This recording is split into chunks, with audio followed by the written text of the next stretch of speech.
Jack carefully scraped off the birth date on the check and changed it to his own. Then he pasted his name on it. He took out a model airplane that he'd soaked in water beforehand. He peeled off the airline logo and stuck it on the check. Finally, he pressed the check flat in a book. Just like that, Jack forged a crude but usable airline paycheck. He took it to the bank to cash. For most people, successfully cashing this check would be very difficult. But for Jack, it was as easy as breathing. Because not only did he have a handsome face, he knew exactly who was easiest to fool. After some careful observation, he picked a pretty female teller named Emma, who seemed like she'd fall for charm.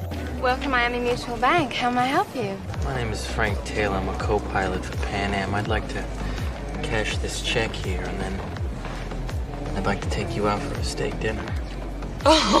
Just like that, he successfully cashed the check. After the first success, he couldn't stop. He started buying model planes in bulk and mass-producing fake checks. Then he'd go to the airport to cash them. He specifically targeted attractive rookie employees. Before long, he'd infiltrated the bank's inner circle. From these women, he learned that banks had machines to verify checks. So he bought a decommissioned verification machine at a high price, brought it home, and studied it carefully. Then he created fake checks that even the machine couldn't detect. Disguising himself as a pilot, he started flying for free and illegally cashing checks all across the country. As the amounts grew larger, the FBI finally caught wind of his activities. Agent Carl tracked him down to his hotel using the address on a fake check. He barged into the room with a gun drawn, seeing the tools of Jack's trade on the table. Carl knew he had him this time. Just then, the sound of a toilet flushing came from the bathroom. Jack calmly walked out, not at all rattled. He smoothly pretended to be with an intelligence agency, claiming he was also after the same criminal. Relax!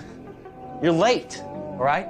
My name's Alan, Barry Allen, United States Secret Service. Your boy just tried to jump out the window. My partner has him in custody. I don't know what you're talking about. Carl didn't believe him at first, but seeing how composed Jack was and watching him hand over his wallet for inspection, he started to have doubts. Just as Carl was about to open the wallet, Jack stopped him and pulled him over to the window. Look out the window.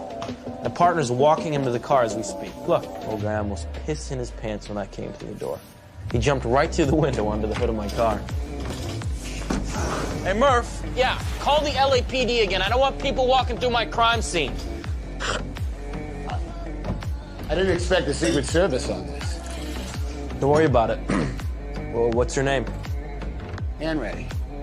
Carl Henry. To prove his professionalism, Jack turned the tables and asked Carl to show his credentials. Carl handed them over. Well, tough luck, Carl. 5 minutes earlier, you would have landed yourself a pretty good collar. It's all right.